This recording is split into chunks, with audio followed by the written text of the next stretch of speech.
This is the My Campaign Coach podcast, where we talk about how to win elections. Every week, we let you hear straight from the best consultants, operatives, and candidates in the game, all for one reason, to help you win. For more information about how we can help you win, visit mycampaigncoach.com.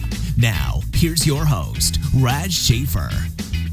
Welcome to the My Campaign Coach podcast. Today we're talking with conservative media strategist and social media consultant Gabby Hoffman.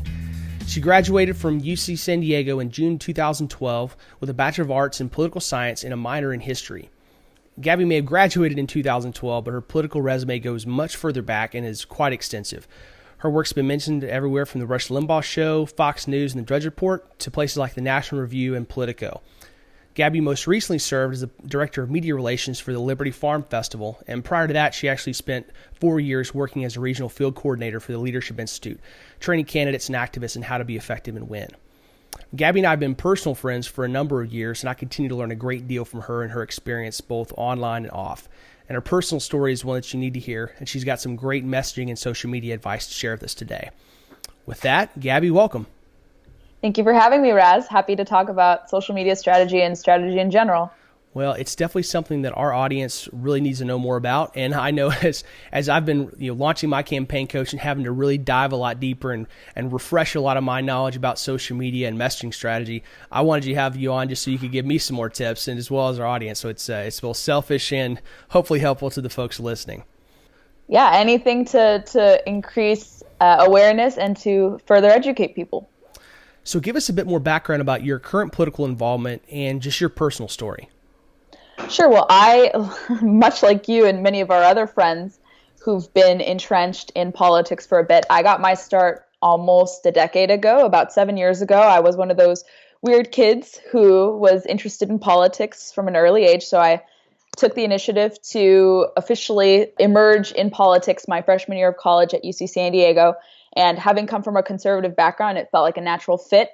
And I noticed at my alma mater, there was a huge deficit in having a conservative perspective. Some of the other campuses, UCLA, UC Berkeley, the sister schools, already had some sort of conservative Republican presence. And UCSD was more ambivalent in terms of how it interacted with politics, although it was a pretty far left school.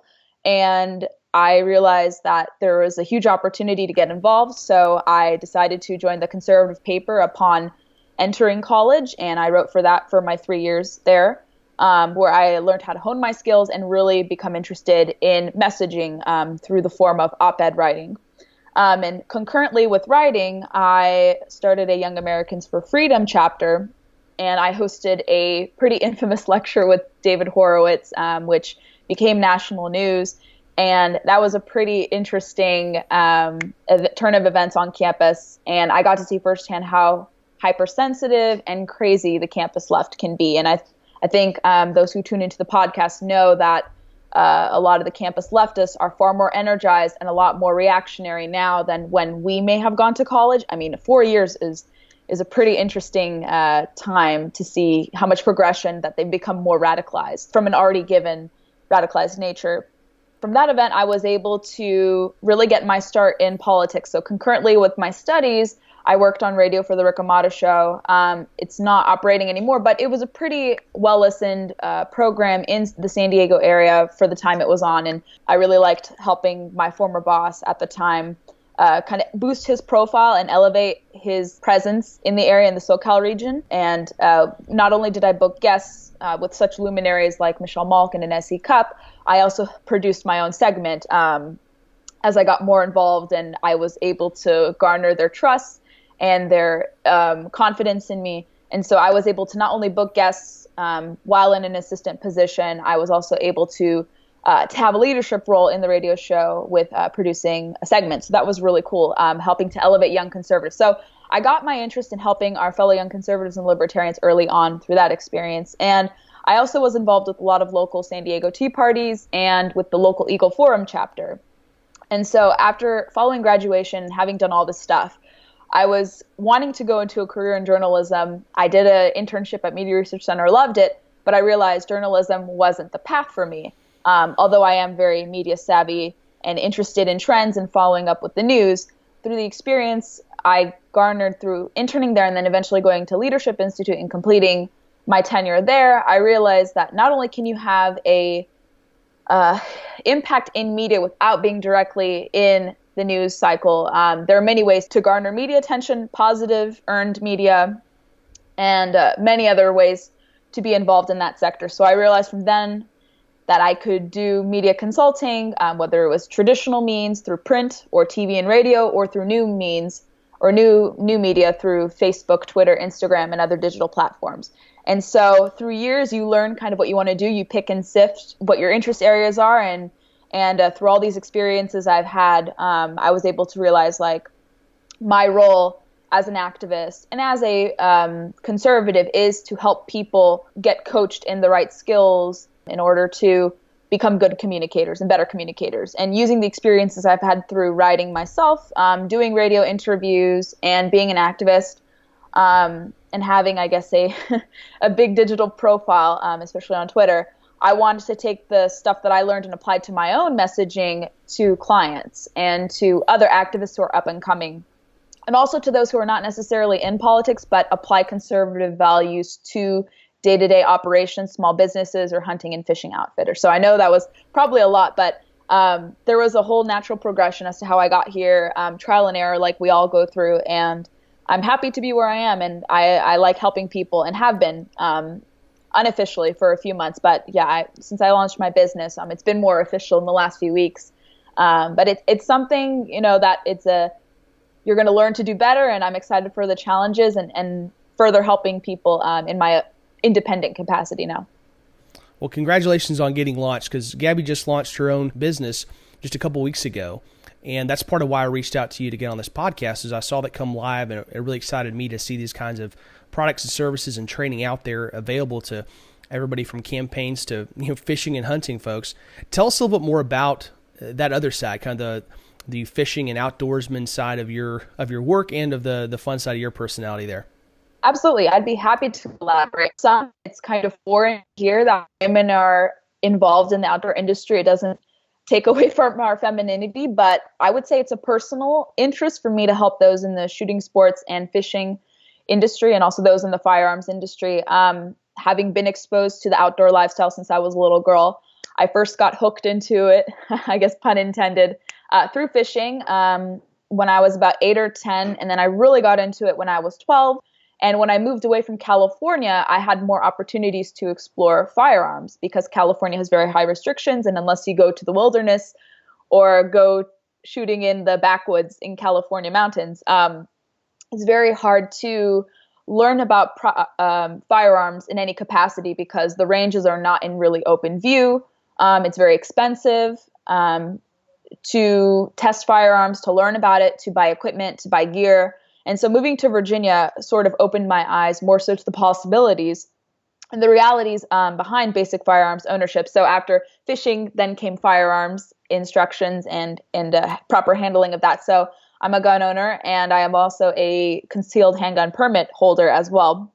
And my next foray is into hunting. And I'm going to be going on my first hunting trip next month, I believe, duck hunting somewhere here in the Northern Virginia area, I believe on private land, because Virginia has a lot of private land versus public lands access. So that'll be very interesting. But given my own interest in it, interacting with people in the industry, I've gone to such places like SHOT Show, I've gone to NRA annual meetings, and through my political work, I've also encountered a lot of people, and probably much like you and anyone else listening, we've interacted with a lot of these small business owners in the shooting sports, firearms, hunting and fishing industry.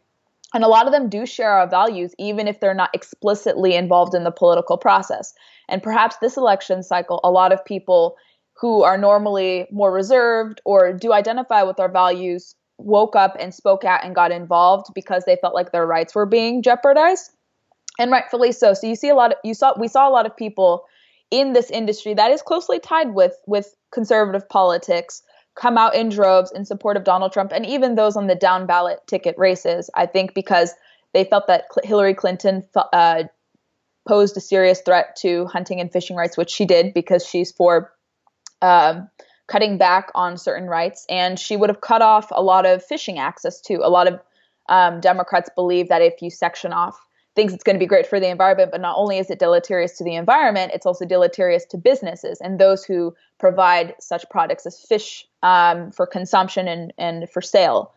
And so kind of noticing the burdens that they encounter and the roadblocks to them launching their business and any restrictions they may have in place, like there's a commonality with that. And it's an ever-growing industry, and it's worth billions upon billions of dollars in terms of revenue. And these people are such great people who want to educate people about proper safety measures through any of these sectors.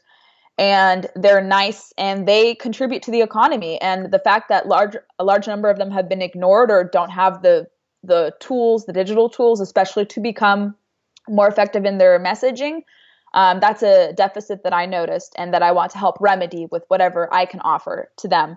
There are some brands out there that are really good in their marketing, like Yeti, Salt Life, Bass Pro Shop, the Outdoor Channel. So there are good players. The bigger kind of corporate organizations and the larger brands tend to do very well, but the smaller up and coming brands have much to catch up on. And so I want to do my part as a media consultant and strategist to help those smaller companies kind of measure up to the bigger guys, but to compete, friendly competition, to have friendly competition with them and work in concert with other hunting and fishing outfitters. So given my personal interest in having lived the lifestyle and living the lifestyle of going to the outdoors and recognizing the small business interests they have, I wanted to tackle that niche and also parallel it with my political efforts too. And so I think more conservatives have to apply their principles to real life scenarios and to those who are actually trying to put our values into place of small business, of self-determination, of independence, of self-sufficiency. And so we have to look for partners in other sectors that largely mirror ours to help them, bolster them, and to make sure that they succeed. So I'm going to do my part to help those fishing and hunting outfitters as well.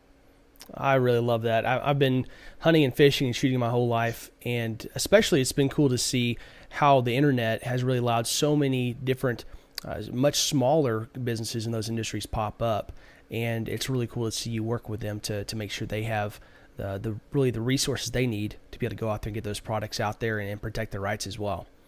Now, one of the most important things that I really like about your story is looking at your motivation and kind of how you got started and your family's immigration story and their experience with communism. Tell us a little bit more about that and how it has got you in this fight. Well, I like to say that conservatism flows in my bloodstream, given my family history. My parents came here about 30 years ago, fleeing then Soviet-occupied Lithuania. Today, it's thankfully a free country and actually one of the most prosperous countries, even more free market than the United States, oddly enough, according to recent studies. And so having lived in a country that was deprived of its basic rights and opportunities, my parents hated seeing their ancestral homeland brutalized by these crazy statist policies of government control of certain agencies, property, lack of religion, and very few opportunities afforded to people unless you were part of the upper echelons of government. So they had a desire to come to this country, and conservatism basically was passed down to my sister and I, and that's naturally how it would be if your parents fled such a place like that where freedom was limited and opportunities to flourish were non-existent. And hearing the stories of my grandparents, I would say they were more so adversely impacted. My parents had endured a lot of restrictions, whether it was institutional restrictions or barriers to certain opportunities given their religious or ethnic background, because the Soviet Union persecuted even Christian minorities like Catholics and even those who were Jewish. So they were equal opportunity offenders and oppressors. But my grandparents had an even harsher time behind the Iron Curtain. My maternal grandfather was in a gulag for 18 months. And it was amazing that he was able to survive such harsh conditions. And he was scarred for life. And when you have those real world examples of your relatives suffering under big government policies and having your parents live through a system, thankfully post-Stalinist era, but having seen what goes on, even from a socialistic perspective, they lived under socialism essentially. But seeing, what my family endured under Stalin, and then post-Stalin, still communist with Khrushchev, and then Boris Yeltsin, and all those other dictators. So just seeing those family examples, I was able to learn how to apply the value of the dollar, how to support free markets, how to encourage religious liberty, and pursue self-reliance through my family experience. And so there's a lot that can be said, but I learned directly from my parents. It wasn't mere brainwashing.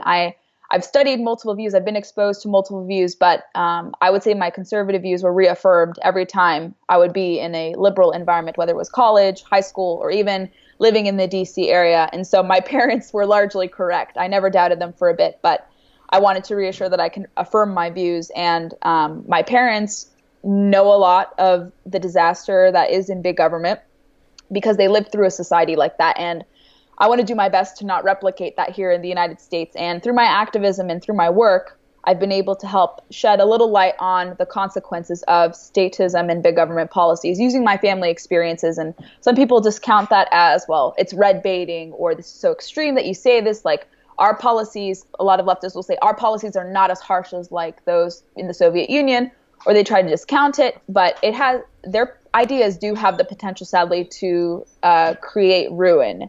Big ruin and equality of misery for all. And so it's just, you have to educate people about history and remind them that when government gets too powerful, a lot of harm can be done. And so I use whatever platform I have to showcase that. And so far, I guess it's been successful, even despite the naysayers. But I use my family history to show not only can people come to this country and succeed, people can realize their human potential in a free market society. Oh, absolutely. Well, and I think that it's really important that you keep telling that story, and I'd highly encourage that, because as we get further and further from the fall of Soviet communism, there's fewer and fewer people that have that, and especially for people that immigrated to this country and have that direct connection to that history of oppression, for them to keep telling that and reminding us as we have a higher education system that is friendly, if not loving towards it. And we have so few people. I mean, even myself, I was just a couple of years old when the wall fell, and we're getting further and further distant from that. And even while we may have experienced a lot of the terror, the war on terror, we don't remember. And as far as our short-term memory doesn't allow us to hold on to much of that fear of the Soviet Russians, as well as the oppression that the indigenous peoples there faced. No, that's right. Critically important. So keep telling that story every chance you get. I will, absolutely. So moving on to what you're doing in your new venture, what kind of products and services do you offer to help as a media strategist and a consultant, and what kind of clients do you work with? Sure. On my website, you can find that I have 3 primary services, but I try to cater to about 6 different niche areas. But my primary services are media relations, which include helping people draft op-eds or get their op-eds placed into prominent publications. If people need help with issuing press releases or developing press contact lists, or finding out who locally or who in their state would be best serve them to cover their events or their campaigns or initiatives, I like helping people, and I want to offer those services in terms of being effective in issuing press releases and contact with the press. And also, if I can, and if there's an interest, to use the connections I have in radio and TV and other mainstream media outlets to help people get strategically placed onto those outlets. A second component is social media strategy. And I don't want to simply help people post on social media. I want to equip people with the skills to post effectively on social media, whether that's helping them create their content strategy using advertising tools to boost certain posts, and also helping people orchestrate their online campaigns if they have a call to action of some sort. So equipping people with the right tools to promote their ideas effectively over social media. And then a third large component is offering trainings, customized trainings to people, whether it's through social media lectures, strategy sessions, or talking on a panel or at a conference about the importance of the intersection of digital tools, millennial perspectives, and social media strategy. So kind of offering a wide swath of services to those who may be interested and at a reasonable cost too, because a lot of consultants will offer services at these astronomically high prices, and they make money and they may not necessarily get the job done. So I only not want to offer a quality product, but I want to help people get higher return on their investment for their investment in consulting services that I offer. I tell my clients, like, I can't guarantee you this set amount of followers, this potential revenue, but I can guarantee that you have a strategy in place to execute your mission and your message well, and then that can eventually turn into higher dividends. So I try to offer a wide swath of services to help people and kind of cater to whatever needs they have, not simply just tell them you need to do this, but let them pick and choose what services they want to help their messaging efforts become better. Well, we share the same worldview as far as making it affordable, making it effective, and trying to make sure that we're giving a reasonable assessment of what we can guarantee versus what we're going to work for. And that's something that far too few consultants actually do. They try to sell you the moon, and you pay for it, and then what you get after the fact is oftentimes quite questionable. Now, shifting over a little bit to the campaign side of things, what are the top attributes that you look for when analyzing a campaign, sort of indicators that you have an idea it's a healthy campaign or needs serious help?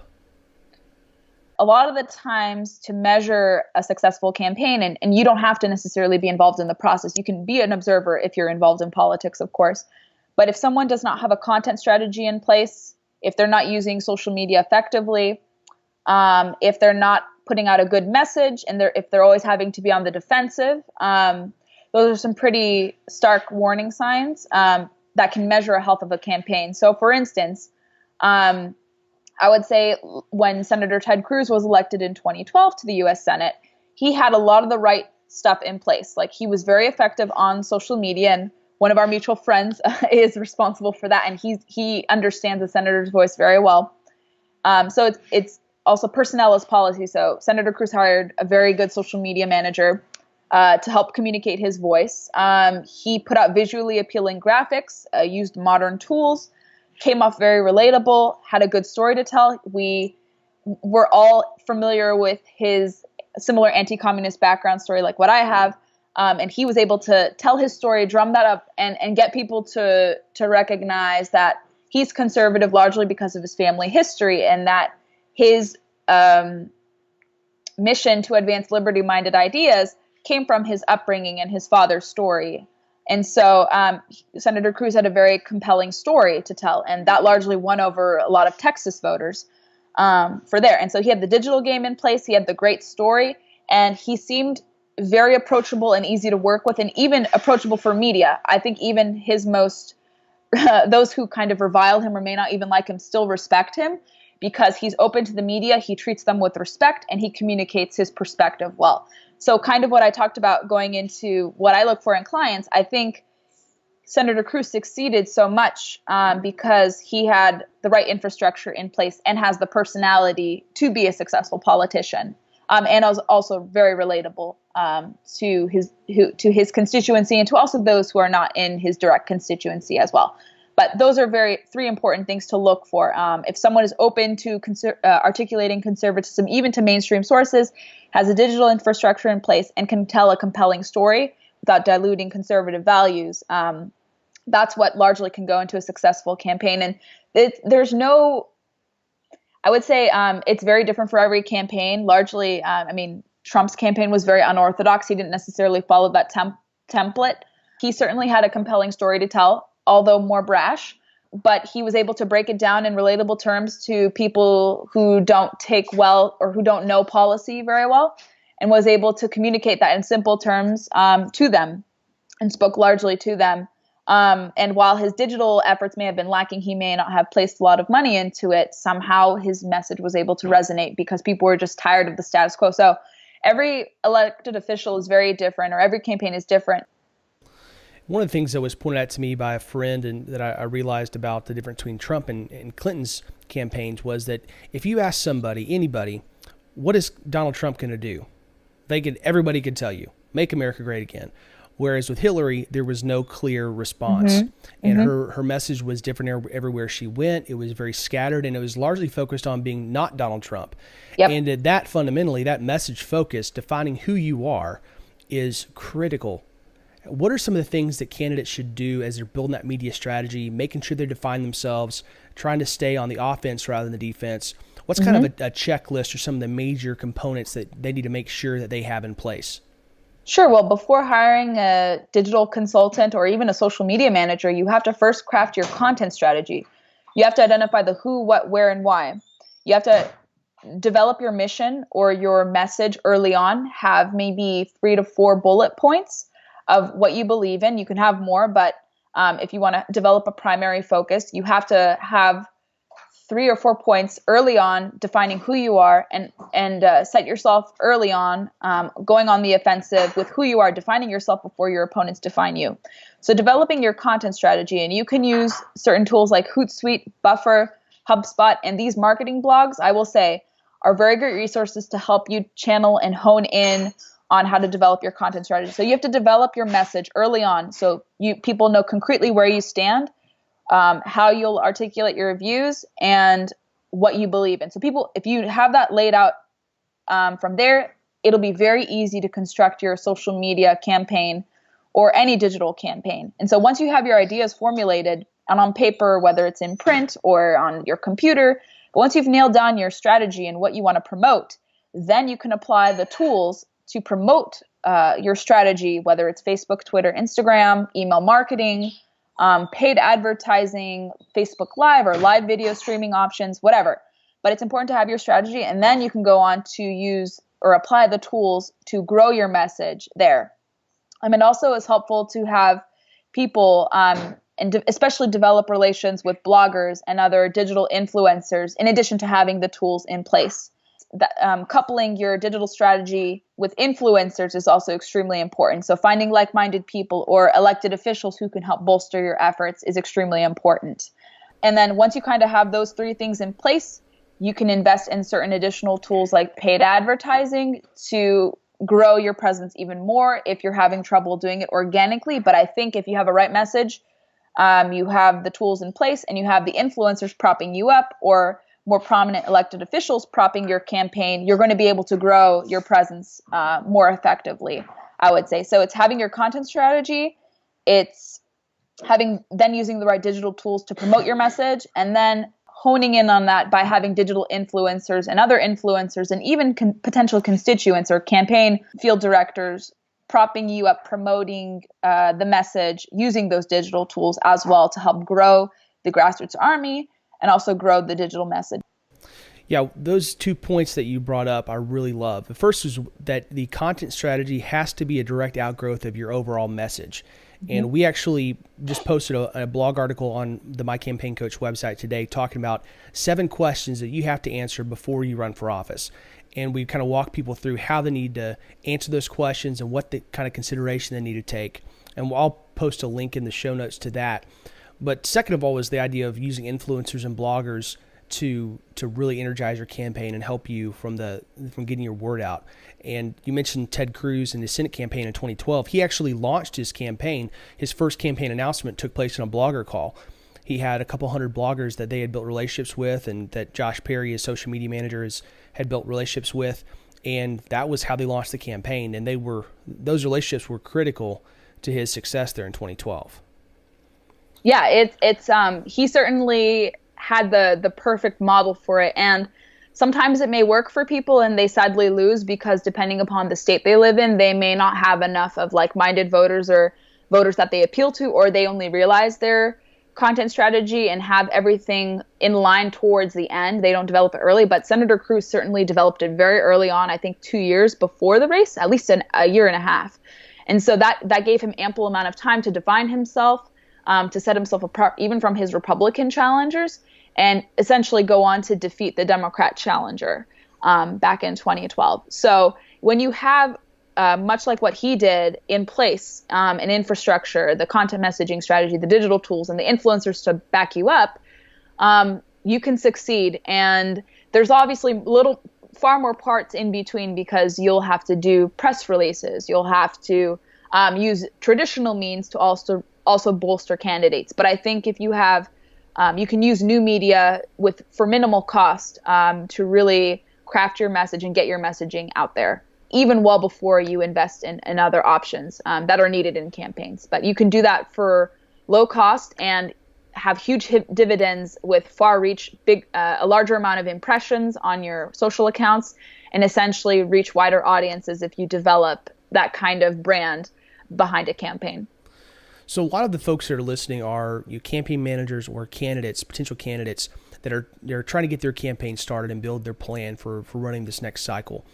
And so at this point, let's assume they've got their general message constructed. They know why they're running, what they're running for, why voters should pick them. And they've kind of figured out a little bit of their message strategy that social media is going to play heavily in that. How should they approach building their social media strategy specifically? Where should they be on? And what kind of tools should they use to really magnify that impact? It depends largely on the scope and scale of the campaign. If you're running for a local statewide office, if you're running for a state senate or a state rep, the tools you may need may vastly differ from what a more national campaign would need. So for instance, for a more national campaign, it's very essential to have Facebook, Twitter, Instagram. You can choose to have Snapchat and some other tools, but I would stick with 3 or 4 primary social media outlets available to you. And then within those social media platforms, you're going to be able to use embedded video features, Facebook Live, or even just a simple video creation feature. So a lot of those tools allow you to be creative with your messaging in terms of how you disseminate. You can post a picture, you can post a video, you can post a live stream, you can post a regular conventional post. But I would say stick with maybe Facebook, Instagram, and Twitter. And then if you want to use Snapchat, that largely appeals to young people. I know some of our favorite politicians do use Snapchat. So you can decide whether or not you want to add more beyond those 3 that I mentioned, but those 3 will certainly come in play because they have the most followers. And I would say actually that Instagram continues to grow at an exponential rate, and as does Snapchat. More visually appealing apps are coming into the forefront. So candidates should invest time in all 3, if not all 4 of them. And for smaller campaigns, if you're not comfortable with an Instagram, you don't necessarily have to choose it. But if you're running for, let's say, like governor or lieutenant governor or attorney general, you can still use those 3 primary social media platforms and expand to Snapchat and others beyond. Pinterest if you want, but that's sadly becoming more obsolete, and it's more so for the housewives. Or for women who are very interested in food and decoration and stuff. And it's not a bad thing. I know guys have an interest in Pinterest too, but you can't really apply Pinterest to campaigns. But I would say those 3 or 4 social media applications will endure even as more platforms come out and more applications come out in the future.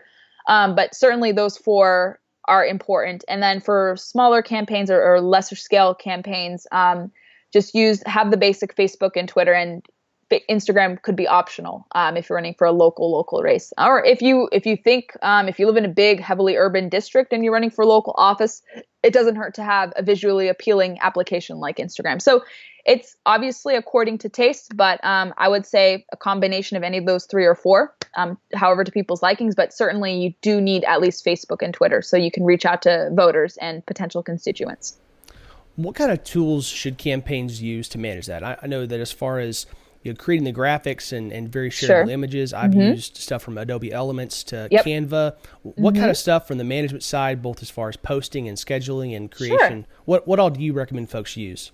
Yeah, well, certainly if you are adept at photo editing, invest in the Adobe programs with the Lightroom, Photoshop, etc., and hire someone who knows how to do that.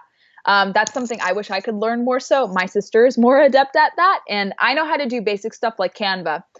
So there are free options that don't entail so much grunt or grit, I would say, going into creating. But if you would like very highly specialized graphics, then certainly invest in options like Adobe and cheaper options like Canva. It depends on how much you want to invest in graphics. But you don't necessarily need to have that in place. But you can explore both and see what you like. And there are alternatives to Photoshop that are cheaper, so you can look into those as well. And I'd be happy to give the names of those at a later point. But in terms of social media management tools, there are many out there available. I like using a combination of Hootsuite and Buffer for my clients, especially Hootsuite, because it allows you to tag accounts if you're trying to reference articles or certain people or individuals. And Buffer, though, allows you to have control over more of your social media accounts. Hootsuite is more limited in terms of their free packages, and Buffer allows you more access through the free option. But those dashboards offer both free options and paid options, and even their paid options are fairly reasonable for a monthly rate. There are other options like Social Sprout. That's also another popular tool to manage social media, and there's a whole host of them. But I think those three are very important. So if you don't have much of funds available to you, look for those three free options in those dashboard management applications. And then just simply referencing, if you want to learn how to effectively manage, if you can't afford to hire a consultant, read up on HubSpot, Digiday, the Hootsuite blogs, the Buffer blogs, Social Media Examiner. Like, there are a lot of free resources available where you can read from industry experts in public relations, simply at the availability of your computer or even your smartphone. And so I stay tuned with the latest trends through a combination of all those resources. I'm subscribed to their newsletters. I read their blogs. I look at their Facebook posts. So it's important to seek out those free available resources, or at least get familiar with them, and maybe even invest in their paid services later on if you like them. But there are so many avenues available to campaign consultants, to campaigns, through these excellent blogs. I cannot stress that enough. Our side doesn't take advantage of these dashboards or these marketing platforms as much as they should. I know the left has an upper hand, so we need to do our best to catch up with them, if not overtake them in this avenue. But there are a lot of free resources, and you'll learn a lot and be able to apply those to your social media strategy and content strategy in general. Yeah, there's just so many cool tools out there. There's different ones for everybody if you can find one that just fits you. But I use Buffer a lot, and I've used Hootsuite in the past, and it's a great tool for you posting across a number of different social channels. One of the cool things that I just found out about is that Adobe Elements, the replacement, the subscription service that they're offering instead of the Photoshop downloads, is you can actually get that for like $50 a month for your first year.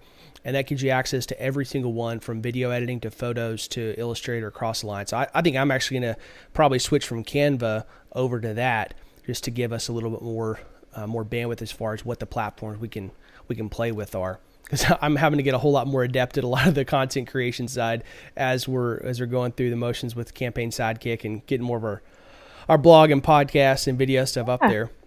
No, it doesn't hurt, and I'm going to try my best. Like, I took some trainings on Adobe, and I do like the photo editing components to it. Like, it's and I've created some graphics with a Photoshop substitute before. So I think even if we're like scared to do it, I think us consultants should try, or at least be familiar with it. My sister loves that kind of stuff, so I'm going to rely upon her expertise to teach me. But she invested in that deal. I think she paid either $40 a month or $40 for the year. She got some very cool discount recently for Photoshop. So consultants and those interested, there are deals right now to get Adobe for really, really cheap. So it's important to look into those and study those. And you can take online webinars on the program and learn even as simply from YouTube as to how to create great graphics. I've learned so much via YouTube in the last few weeks because I've been having to learn how to do all this podcast editing and doing my videos and all that, and everything from lighting to podcast production to everything. It's just so amazing, all the tutorials and stuff that are out there. When it comes to a lot of those blogs you mentioned, it can be really daunting for folks to think about, I got to bookmark all these sites and I got to go back and visit them every day. But what I use and what I recommend is a tool like Feedly or something like that, where you just plug in the RSS feeds and you check that a couple times a week or however often you get to. They've pulled all the articles for you. It's really nice and easy to read like a magazine. And it saves a ton of time when it comes to digesting all those different articles. Very true. Very, very true. So Gabby, as we're kind of closing out, I really appreciate being here with us today. What has you most excited about your work? You just started a small business. You're helping campaigns and brands and really trying to advance conservatism in America. What excites you the most about kind of where you're at and where you're headed? Well, I'm excited I'm trying to kind of diversify my clientele a bit. Like, I don't want to be fully engrossed in politics. I would say a third of my attention is going to be on politics, a third on the outdoor industry, and then another third on small business. And small business can have an overlap of those two areas. But I'm really excited to help state lawmakers, especially those who have conservative and libertarian leanings, because they often get ignored in the stream of things. And I want to help them get more attention because what happens locally can even have a far greater impact than what happens nationally. And we feel the more direct consequences of what goes on legislatively in our states than I would say what goes on nationally. It will take probably 2 years for a law to go into effect nationally. But we usually feel the impact of laws as soon as a few months or even upon immediate implementation. And so state lawmakers are highly undervalued, and they desire to become better messengers, and they're probably the most open-minded to learning how to become more effective content creators, effective messengers. So I'm going to be piloting a training helping them craft their content strategy. And I have a few states I'll be going to. And so I'm really excited to unveil that project and work with them.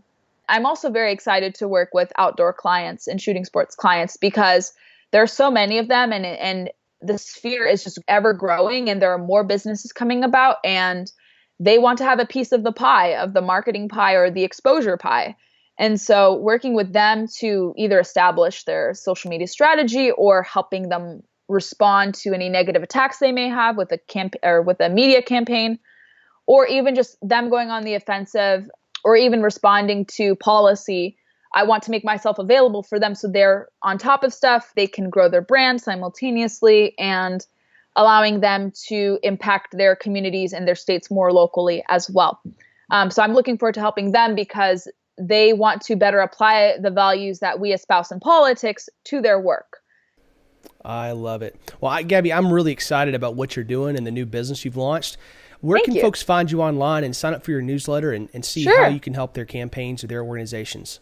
Absolutely. Well, my newsletter, I have an email sign-up list, and you feel free to pass that along to people. But you can go to my website, GabriellaHoffman.com, and on the right sidebar, you'll find the email newsletter sign-up form there if you don't have the social media one available. But it's right there on my website on the right-hand side, I think on my blog section. So feel free to sign up there. My newsletter is free, and every Monday at 10 a.m. Eastern Time, I put out a newsletter talking about, let's say, if it's a holiday season. So I generally begin with what's kind of generally going on, offer well wishes, something positive, and then I go into the discussion of the latest digital trends, what may be happening in the outdoor shooting sports realm, and then political or general news people may have missed. So I'm making it's a fun, inviting format, and I want people to enjoy reading their emails again. And people can find me on social media. I'm on Facebook as Gabriella Hoffman. I have a public page as well, so people can go there and connect with me there. I'm also on Twitter at Gabby_Hoffman. And I also direct people to my Instagram account, which is Gabriella_Hoffman. I'm trying to be more active there, and I really like the storytelling component of it. And so feel free to connect on all those platforms. Shoot me an email at Gabriellahoffman.com. That goes directly to my website, and I can answer any inquiries you have. But my hope is that my social accounts can foster more dialogue, greater connections, and further networking with people. That's perfect. Yeah. Also, check out what Gabby's been writing at The Resurgent, theresurgent.com, our friend Eric Erickson's website that we both write for over there. Mm-hmm. Got some great stuff there. I subscribed to Gabby's email list when it first popped up, and I saw she was launching on Facebook, and it's been fantastic. We got 2 weeks out so far. I got to catch up from when I was in Mexico and didn't get to read it, but I'm looking forward to those weekly updates because it's really good. Gabby, thank you so much for being on with us today. I really appreciate it, and I think folks will get a lot of great information. We're going to be having all the different links and everything that Gabby talked about, from the blog she recommends follows to the different tools and her content information and where you can find her online, all in the show notes. So make sure you check that out. Please don't forget to check us out on iTunes and review us and rate us on there. That does a lot to help us spread the word. And once again, Gabby, thank you so much. Talk to y'all again next week. Please subscribe and rate us on iTunes to help spread the word. We'll be back with you next week with more campaign insights from My Campaign Coach.